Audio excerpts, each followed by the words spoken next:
Tragico schianto fra tre vetture a Ponzano, 64enne perde la vita, la nipotina di 3 anni in rianimazione, proteste per la pericolosità della strada dove si è consumato il dramma. Parla il figlio della 64enne morta e papà della bimba in ospedale, nessuno deve provare più quello che stiamo passando, si intervenga per quella strada maledetta. Ma il lutto sulle strade non è finito, stamane altre 2 croci, vittime 2 motociclisti a Castelfranco e Semonza del Grappa. Parte l'avventura del governo Lega Movimento 5 Stelle, dal Veneto arriva subito il pressing del presidente Luca Zaia, non faremo sconti sull'autonomia.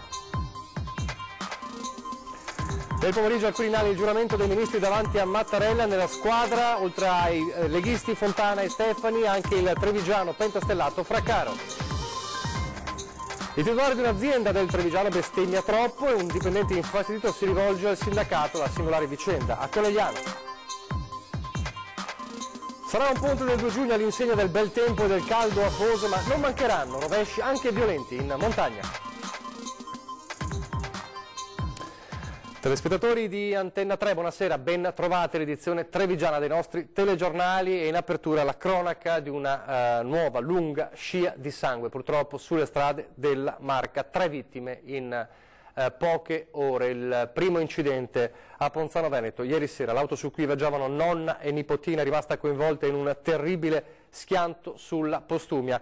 La 64enne è morta, la piccola trasportata in ospedale in gravi condizioni, ora è in via di miglioramento. Il padre della bambina, presidente del comitato che si batte per la sicurezza proprio di quell'incrocio, dice: nessun altro deve patire quello che stiamo passando noi.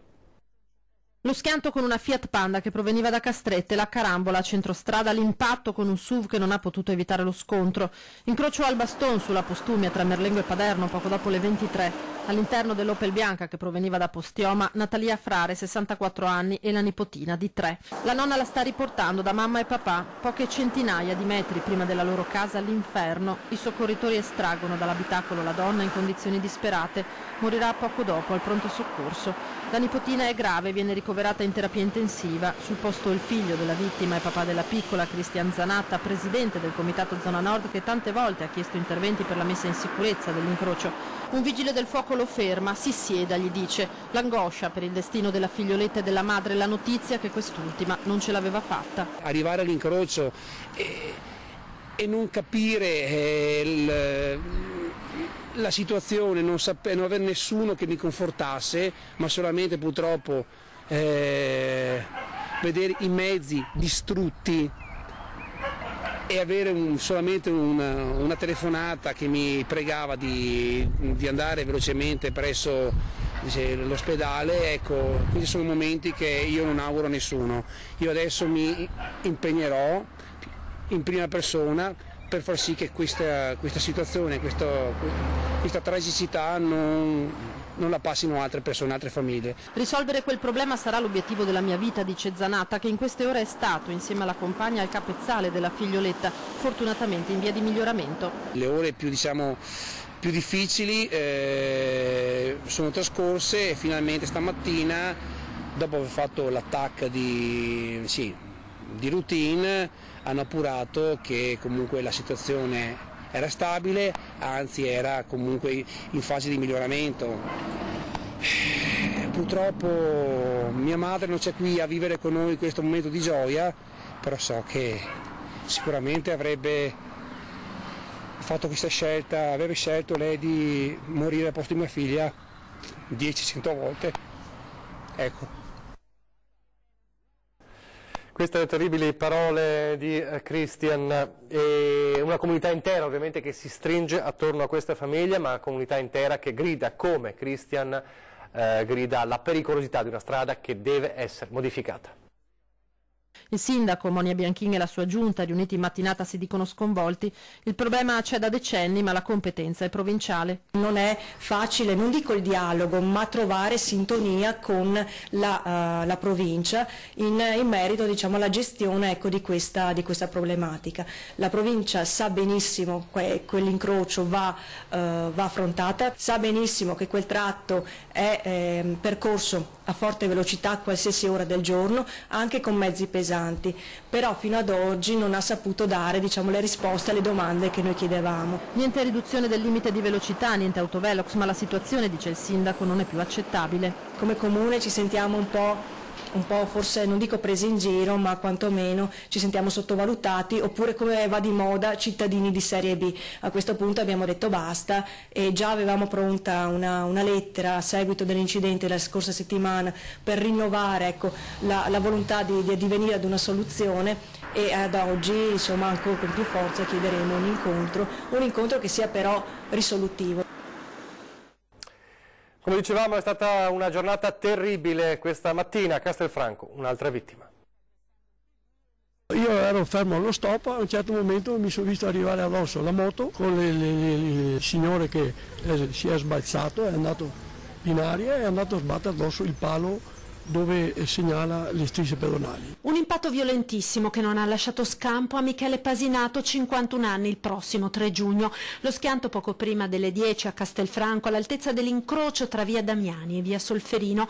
L'uomo era in sella alla sua moto quando si è scontrato con una Mercedes proveniente dalla laterale. I soccorsi sono giunti in pochi minuti, sia i vigili del fuoco che l'ospedale sono vicinissimi al luogo dello schianto, ma i tentativi di rianimarlo sono stati vani. Sotto shock gli automobilisti che hanno assistito all'incidente. Ho visto una cosa allucinante, è stata una cosa che purtroppo per quello che è morto non doveva morire così, non doveva. Michele Pasinato faceva il calzolaio ed aveva il negozio a poche centinaia di metri dal luogo della tragedia. Viveva a Tombolo con la moglie Alessandra ed i 2 figli. La notizia della tragedia ha destato profondo cordoglio sia a Castelfranco, dove appunto Pasinato lavorava, sia nel comune padovano, dove la famiglia è nota e stimata. E la tragedia riapre anche la discussione sulla pericolosità dell'incrocio, dove si sono verificati già parecchi incidenti. Mi 50 anni che abito qua. In media 1-2 all'anno qua c'è sempre un incidente. O anche cambiare una viabilità, ma comunque rendere visibile l'incrocio. Ho fatto tanti incidenti, anche gravi, ma non si scampa il morto. E io avevo detto non stai aspettare che scampa il morto. E quasi poco dopo a Semonza del Grappa il bilancio è stato aggiornato ancora.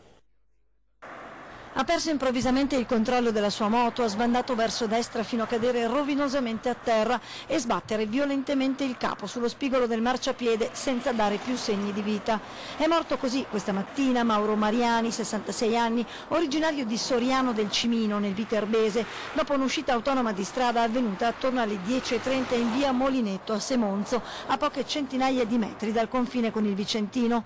Forse una distrazione o più probabilmente un malore la causa della tragica caduta, costata la vita al centauro che viaggiava in compagnia di alcuni amici in direzione Bassano. Inutile ogni tentativo di rianimarlo. Sul posto sono giunti immediatamente i sanitari del SUEM di Crespano del Grappa che per quasi 40 minuti hanno tentato di rianimare l'uomo. Sul posto anche l'elicottero del SUEM di Pieve di Cadore, mentre i rilievi sono stati effettuati dalla polizia locale dell'Asolano e Pedemontano. Chiudiamo la pagina della cronaca, di questa terribile cronaca, adesso apriamo quello della politica. È nato ufficialmente il governo Lega Movimento 5 Stelle con il giuramento anche a Roma nel pomeriggio. Proprio oggi, il giorno del giuramento, arriva anche il pressing, il monito del governatore Luca Zaia da San Vendemiano. Il governatore dice autonomia ora o mai più. Ovvio che in testa a tutto c'è l'autonomia, quasi 2,5 milioni di veneti sono andati a votare per l'autonomia, i presupposti ora ci sono tutti, ci sono 2 partiti, Lega e Movimento 5 Stelle, che hanno sostenuto il referendum e quindi è bene che oggi si porti a casa l'autonomia. E adesso non ci sono più ostacoli, non ci sono più scuse, l'autonomia a tutti i costi, senza sconti. Il messaggio del governatore del Veneto è per chi nel pomeriggio a Roma ha giurato davanti a Mattarella. C'è un governo, il governo giallo-verde, Salvini e Di Maio, hanno garantito che quel percorso iniziato con il plebiscito del referendum del 22 ottobre troverà la sua strada finale, perché se preintesa c'è già, ora il traguardo deve essere visibile. Direi che è una garanzia per noi veneti, avere una veneta che io conosco bene, che si occuperà di essere poi l'interlocutore del governo con il presidente della regione del Veneto, anche perché la Costituzione dice che ci vuole l'intesa tra il governo e la regione. Erika Stefani, il ministro Stefani, si occuperà dell'intesa. Se le battaglie interne basate sui sondaggi verranno anteposte al bene del popolo, finirà male, continua Zaia. Rimando al mittente, peraltro, le accuse della scorsa settimana di una Lega che avrebbe fatto finta di voler governare. La realtà è che oggi abbiamo chiuso la partita di governo, si nominano i ministri e una parte importante del nostro movimento, compreso il segretario, entra nella compagine di governo. E c'è una missione da compiere. Ma si dice dalle statistiche che è la gestazione, o meglio il travaglio, più lungo della storia. Però speriamo che questo sia anche un investimento, si sia fatto un investimento in questi 88 giorni per far sì che poi si abbia un bel governo e che ci sia un'azione amministrativa che portiamo a casa. Non è stata irrilevante la partita dell'autonomia, penso che sia stato un grande spartiacque e lo sarà per noi in positivo e in negativo, perché se non la si fa è ovvio che qualcuno verrà poi a chiedere conto di questo. E allora nel pomeriggio al Quirinale il giuramento dei ministri, 3 i ministri veneti nella squadra, anche il trevigiano di origini trevigiane, anche se trentino d'adozione, pentastellato, Fraccaro. Giuro di essere fedele alla Repubblica, di osservare lealmente la Costituzione e le leggi e di esercitare le mie funzioni nell'interesse esclusivo della nazione. Con la cerimonia del giuramento alla vigilia della festa della Repubblica è nato il governo Conte. Il primo a giurare fedeltà alla Costituzione davanti al capo dello Stato è stato il Presidente del Consiglio. Seguono i 2 vice premier, Matteo Salvini, Ministro dell'Interno, e Luigi Di Maio, Ministro del Lavoro e Sviluppo, e poi il resto della squadra di governo con i 3 ministri veneti, il trevigiano d'origine trentino d'adozione Riccardo Fraccaro, 37 anni, pentastellato, nuovo ministro ai rapporti con il Parlamento, e poi i 2 leghisti, Erika Stefani, 46 anni, di Valdagno, reggerà il Dicastero agli affari regionali, in taglier di raso blu, è l'unica delle 5 donne dell'esecutivo giallo-verde ad indossare la gonna. Poi tocca a Lorenzo Fontana, 38 anni, veronese, già eurodeputato e vice sindaco di Verona, ministro alla famiglia e disabilità. Giuro di essere fedele alla Repubblica, di osservarne lealmente la Costituzione e le leggi. Sicuramente quello di Erika Stefani, il ministero che dopo il referendum per l'autonomia del 22 ottobre scorso sta particolarmente a cuore al Veneto, e stamane su Antenna 3 alla Voce del Mattino la prima uscita da ministro della parlamentare vicentina. Qual è l'impegno che si sente, dipende dal messaggio che si sente a dire ai nostri telespettatori che ci ascoltano in Veneto. Ora, io ovviamente metterò assolutamente tutto il mio impegno, perché mi concentrerò in particolare sulla questione dell'autonomia, trattandosi di un argomento principe che sarà trattato dal Ministero. Ovviamente poi ci saranno tutti gli altri rapporti con le altre regioni. Tutto l'impegno, so che con me c'è una squadra che è formata da tutti i colleghi parlamentari veneti, dal segretario nazionale, il presidente della Liga, con il governatore, e quindi io come Veneto ho una grandissima squadra alle spalle, abbiamo un grande peso di responsabilità, la posta è alta e ci sono anche moltissime richieste, pretese da parte dei cittadini, perché legittimamente chiedono delle risposte. Dalla politica nazionale a quella locale, o meglio alle amministrative, e sappiamo che uno dei temi caldi di questa campagna elettorale è quello della sicurezza. Noi dall'inizio della settimana vi abbiamo lanciato un sondaggio sulla sicurezza dopo gli ultimi episodi in città. Ecco, si conclude questa sera il nostro sondaggio. Allora vi ricordiamo ultimi momenti per poter dire la vostra opinione. Se vi sentite sicuri, a Treviso 0422 162 6691, se vi sentite sicuri dovete chiamare questo numero. Se non vi sentite sicuri 0422 162 6690, come sempre la chiamata è gratuita. Di sicurezza peraltro ha parlato oggi il candidato del centrodestra Mario Conte, sicurezza in generale ma anche le condizioni del carcere di Treviso. Sentiamo. Sopralluogo del candidato sindaco del centrodestra Mario Conte alla casa circondariale di Treviso. Esperienza importante, dice, per rendersi conto dei problemi della struttura che ospita attualmente 200 detenuti e degli operatori che vi lavorano. La metà dei carcerati sono stranieri, da cui dice Conte la necessità di una politica sull'immigrazione clandestina coraggiosa, e il pensiero va al neo ministro dell'Interno Matteo Salvini. Conte lancia anche il patto sociale da stringere con cooperative e privati che si occupano di migranti. Chiederemo al prefetto di responsabilizzare aiutare tutte quelle realtà che si occupano di accoglienza, perché noi non accetteremo più che i disagi di questa accoglienza si ripercuotano nei territori, mentre i guadagni rimangono nelle tasche, nei portafogli di pochi trevigiani. Quanto alla criminalità comune, rilancia il vigile di quartiere e aggiunge: da quando sarò sindaco ho intenzione di passare gran parte del mio tempo, per almeno i primi mesi, proprio seduto a bordo delle pattuglie dei vigili della Polizia Municipale. Maggiori controlli per ridare serenità innanzitutto agli anziani e poi una app per segnalare a ogni ora situazioni e movimenti sospetti. Vogliamo agire in modo forte e importante nelle zone critiche della nostra città attraverso dei presidi fissi, garantendo appunto la presenza dei nostri agenti in tutte quelle zone che purtroppo dopo questi 5 anni sono tornati indietro di 20 anni. Non saranno più accettati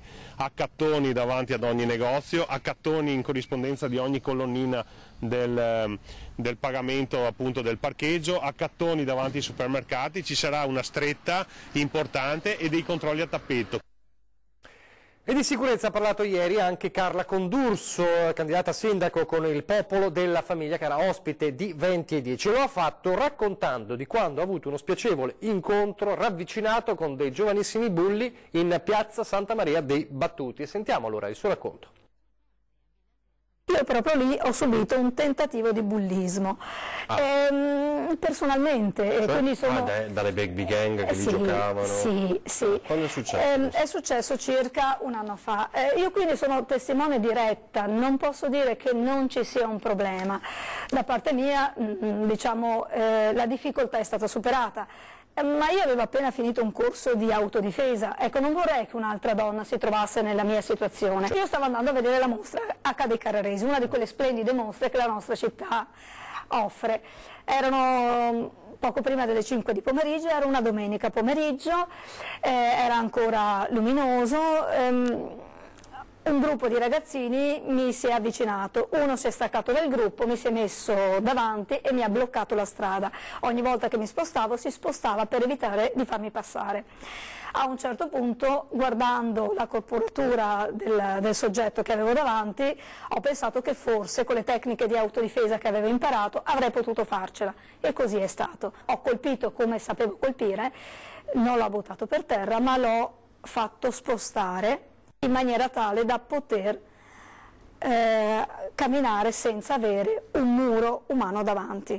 Gli altri sono rimasti turbati, per mia fortuna non hanno continuato l'azione, forse sono stati un po' sorpresi dalla mia reazione, ed è uno dei motivi per cui sulla sicurezza sono particolarmente attenta e non giudico il quartiere solo perché è periferico più a rischio. Proprio per questo motivo qua, no, siamo tra virgolette tutti a rischio, la sicurezza va di tutta la città.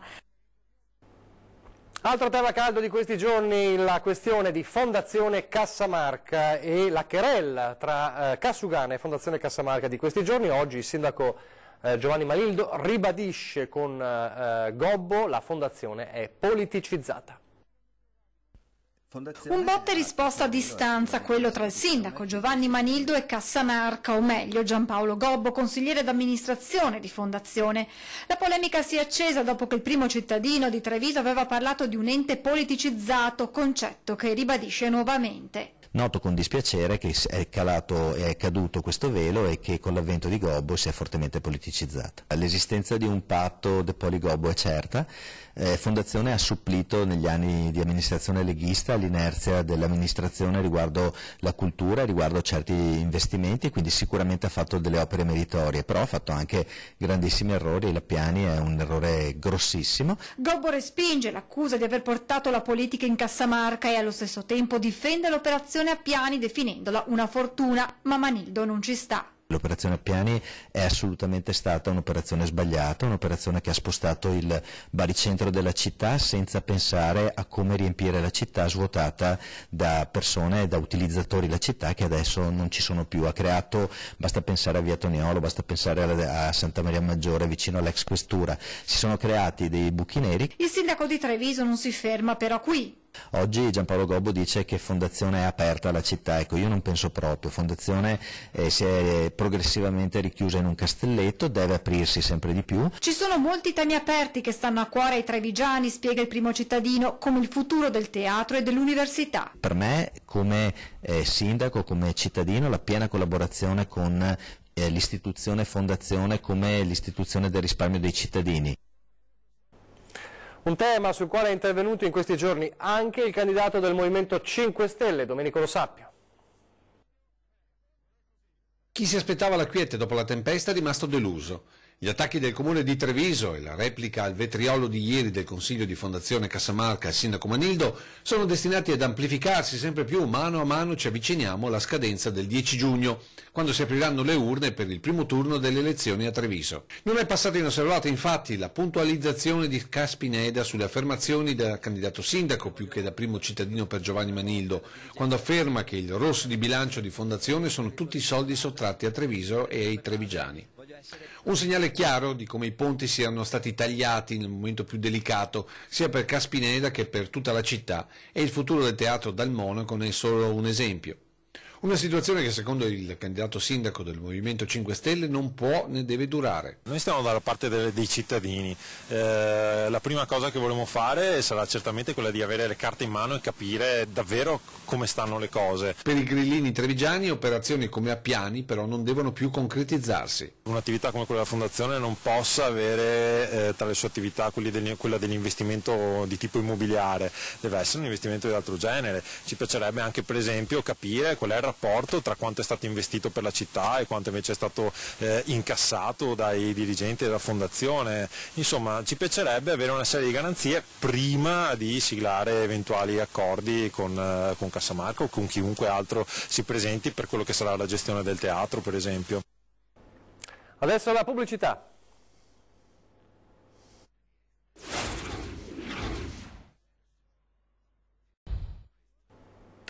Rieccoci in studio in diretta con l'edizione trevigiana dei nostri telegiornali e allora andiamo a Conegliano con la singolare richiesta di un dipendente al sindacato. Si lamentava non di gravi cose in azienda, se non il fatto che il titolare fosse un bestemmiatore seriale, di quelli che usano la bestemmia diciamo come intercalare, e a lui giustamente dava fastidio. Non nega di essere rimasto sorpreso Nicola Talmi quando un lavoratore ha chiesto il suo intervento perché disturbato dal linguaggio utilizzato dal suo titolare. Una situazione non nuova visto che succede, racconta il segretario provinciale della CGIL, che in assemblea vengano sollevate questioni simili. In un'assemblea è capitato che appunto un lavoratore islamico si è lamentato detto, perché bestemmi il tuo Dio, a un collega che appunto aveva questa attività, però ad esempio in quel caso si sono messi d'accordo e hanno fatto una moratoria almeno durante l'assemblea di non nominare il nome del proprio Dio invano. In quel caso la situazione si risolse con un compromesso tra i due colleghi. Nell'episodio più recente invece il lavoratore ha ritenuto necessario l'intervento della CGIL, anche se la giurisprudenza sindacale non si esprime chiaramente in materia. L'unica azione possibile è quella di una mediazione. Questa volta purtroppo sarà possibile fare molto poco, ecco, diciamo, inviteremo a maggiore attenzione il titolare, fanno parte magari delle sensibilità di ciascuno, come tutti i diritti personali della persona, il rispetto reciproco, noi cerchiamo di professarli, però l'importante è che appunto diritti, sicurezza e salario, quelli sono le nostre priorità. Il lavoratore al di là di questo non ha evidenziato altre problematiche legate alla situazione aziendale, con orari e pagamenti irregolari.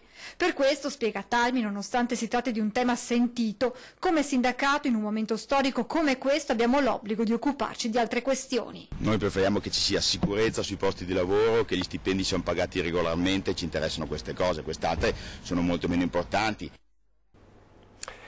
Che tempo ci sarà in questo atteso weekend con il ponte del 2 giugno? Lo scopriamo subito.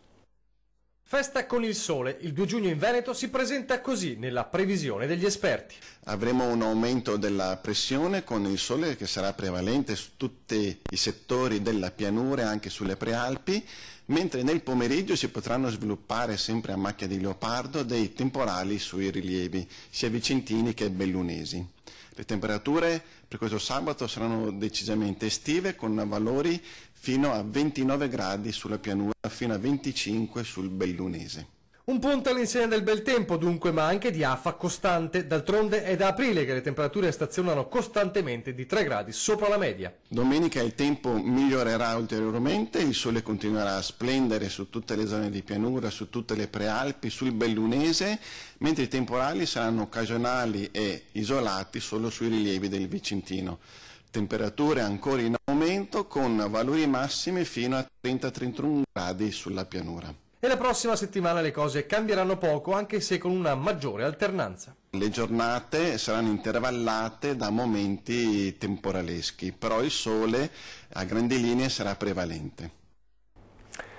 Siamo in chiusura del nostro telegiornale, allora vediamo qual è l'esito del sondaggio che abbiamo lanciato all'inizio di questa settimana sulla sicurezza. Vi chiedevamo: Treviso, vi sentite sicuri? Il risultato è abbastanza, direi, netto di coloro che hanno chiamato per esprimere la loro opinione. Sono arrivate migliaia di telefonate in questi giorni.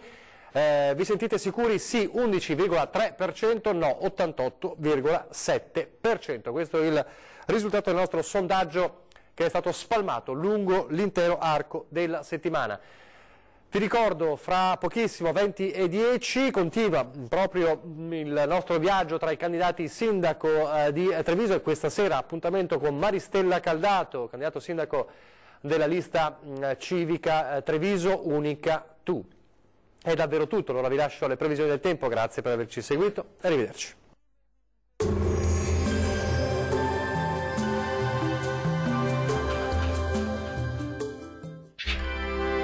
Tremonti, attrezzature e materiale per saldatura professionale a Montebelluna. Ben ritrovati al meteo. Festa della Repubblica in compagnia del bel tempo sulle nostre regioni. Vediamo il dettaglio di sabato 2 giugno. Sul Veneto sarà buono al mattino con ampio soleggiamento.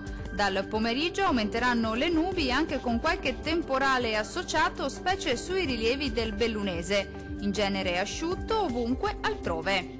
Temperature minime tra 16 e 19 gradi, valori massimi compresi invece tra 24 e 29 gradi circa.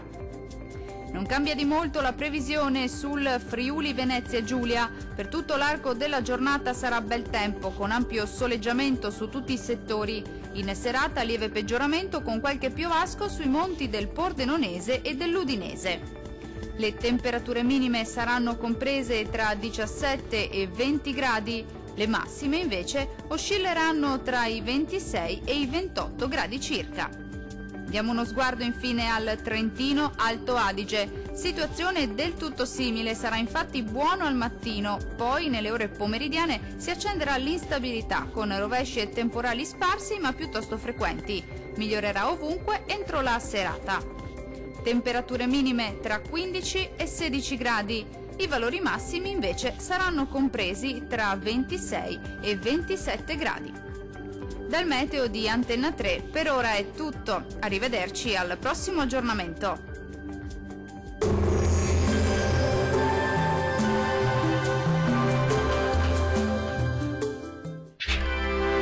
Tremonti, attrezzature e materiale per saldatura professionale a Montebelluna.